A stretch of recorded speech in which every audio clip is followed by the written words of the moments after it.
In a ruling as dangerous as it was predictable, the U.S. Supreme Court has ruled by a party line vote 6-3 that a federal ban on bump stocks, which are gun accessories that allow semi-automatic rifles to fire exponentially more rounds, is unlawful. To be clear, this is the regulation that was passed in response to the Las Vegas mass shooting, in which the gunman fired over 1,000 rounds, killing almost 60 and wounding over 400 people. It was the deadliest mass shooting by one gunman in U.S. history. The Republican-led Supreme Court just undid the bump stock ban that made that shooting possible. The majority opinion was penned by Clarence Thomas, who said that a firearm equipped with the bump stock doesn't meet the definition of a machine gun. For posterity here, let's look at the definition of a machine gun from federal law, 26 U.S. Code 5845. The term machine gun means any weapon which shoots, is designed to shoot, or can be readily restored to shoot automatically more than one shot without manual reloading by a single function of the trigger. The term shall also include the frame or receiver of any such weapon, any part designed and intended solely and exclusively, or combination of parts designed and intended for use in converting a weapon into a machine gun, and any combination of parts from which a machine gun can be assembled if such parts are in the possession or under the control of a person. The whole point of a bump stock is to allow it to behave like a machine gun. That's why suddenly an AR-15 goes from shooting 180 rounds to 800. In fact, that isn't even up for debate. Both sides arguing in front of the Supreme Court agreed that a firearm outfitted with a bump stock can fire at a rate up to 400 to 800 rounds per minute that is comparable to that of a traditional machine gun that expels multiple rounds after one trigger pull, which is a point so obvious that Justice Sonia Sotomayor wrote this in her dissent. Congress has sharply restricted civilian ownership of machine guns since 1934. Federal law defines a machine gun as a machine gun that can shoot automatically more than one shot without manual reloading by a single function of the trigger. Shortly after the Las Vegas massacre, the Trump administration, with widespread bipartisan support, bans bump stocks as machine guns under the statute. Today, the court puts bump stocks back in the civilian hands. To do so, it casts aside Congress's definition of machine gun and seizes upon one that is inconsistent with the ordinary meaning of the statutory text and unsupported by context or purpose. When I see a bird that walks like a duck, swims like a duck, and quacks like a duck, I call that bird a duck. A bump stock equipped semi-automatic rifle fires automatically more than one shot without manual reloading by a single function of the trigger. Because I, like Congress, call that a machine gun, I respectfully dissent. Of course, Samuel Alito then chimed in with this as part of the majority opinion. There is a simple remedy for the disparate treatment of bump stocks and machine guns. Congress can amend the law, and perhaps would have done so already if ATF had stuck with its earlier interpretation. Now that the situation is clear, Congress can act. See? No worries at all. We just need Congress to act, which should be no problem in a Congress led by a party that sends out Christmas cards that look like this. In fact, if you're wondering why a regulatory ban was put in place over actual legislation, it is because Republicans knew this would happen.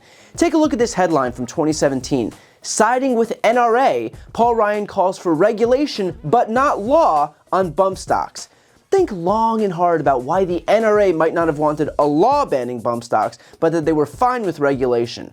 It's almost like, and bear with me on this one, they knew that the courts were run by right-wing zealots who would happily overturn a regulation but wouldn't be able to overturn a law. And let's be clear, congressional Republicans knew it too. Why else would Congress, whose literal job it is to pass laws, refuse to pass a law banning bump stocks if they truly wanted them banned? And so now, what we'll see is a continued proliferation of weapons of war in this country. In fact, here's the defendant from this very Supreme Court case calling for Americans to purchase even more guns as the direct result of this ruling. Breaking news, I did it. Michael Cargill versus Merrick Garland. The Department of Justice, Alcohol, Tobacco, and Firearms, the bump stock lawsuit. I beat them in the United States Supreme Court. I was told over 5 years ago, why are you going down this road? No one cares about bump stocks. Let's go ahead and let them take the bump stock. But instead, I stood and fought. And because of this, the bump stock case is going to be the case that saves everything. It's going to stop the ATF from coming after their brace, the triggers, all different parts and pieces that they're trying to ban. And I'm glad I stood up and fought. So now we have a case that is case law that we can move forward around this country and defend our Second Amendment rights. As always, more guns equals less crime. You go out there and you buy yourself a gun. Better yet, get yourself a bump stock. In response to the ruling, the Biden campaign issued its response. Weapons of war have no place on the streets of America, but Trump's Supreme Court justices have decided the gun lobby is more important than the safety of our kids and our communities. If you care about the gun violence crisis in this country, there is only one candidate in this race with a proven record of successfully taking on the gun lobby, and only one candidate who will ban assault weapons and high-capacity magazines. That is President Biden. Donald Trump, through his words, his actions, and his Supreme Court nominees, makes it clear every day that he doesn't care if American people live or die at the hands of weapons of war in our streets.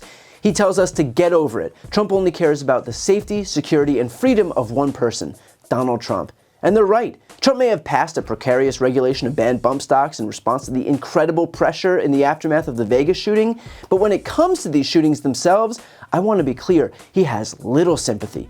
A couple of months back, after a mass shooting in Iowa, here's what Trump had to say. It's horrible to see that happening. That's just horrible. So surprising to see it here.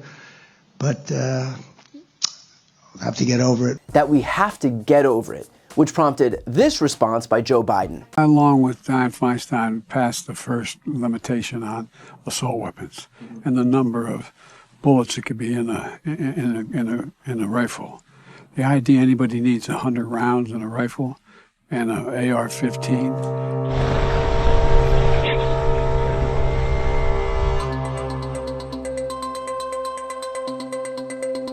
I was out in Uvalde. I met with every one of those families. I spent 4 hours with them.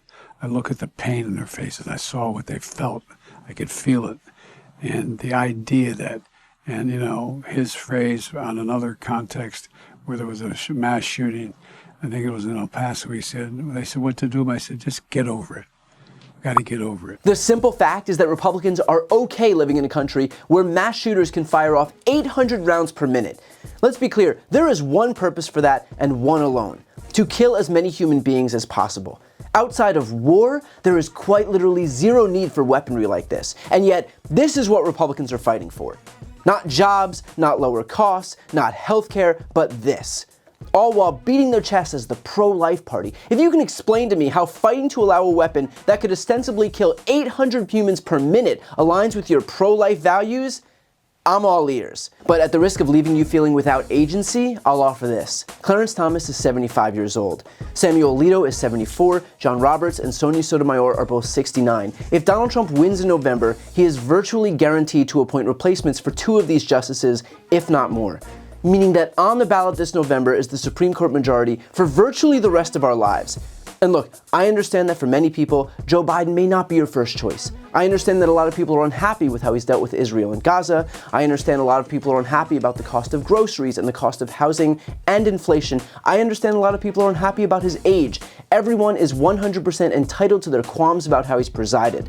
But let's be clear here. The alternative, Donald Trump, would mean the court is untouchable for decades, which means more rulings like today's.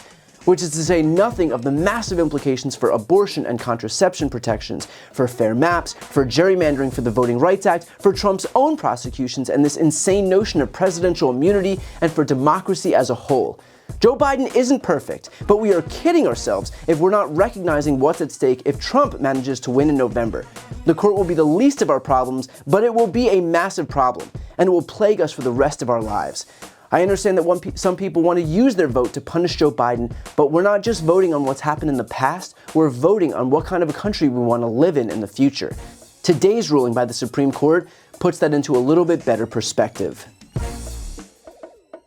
I've got a really exciting announcement. I've written a book. It's called Shameless. This book explores how Republicans have exploited their historical branding while attacking our democracy, how the media has proven itself a willful participant, and how Democrats can learn from this to rebalance the political scales and save our democracy.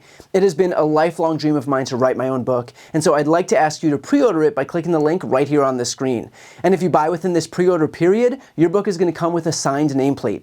As you know, I've never had a single sponsor on my channel. I don't ask for money or anything like that, but if you're looking for a way to support me, this is hands down the best way to do it. So again, follow the link right here on the screen, and thank you from the bottom of my heart for pre-ordering Shameless. And as always, make sure to subscribe to see more of my content.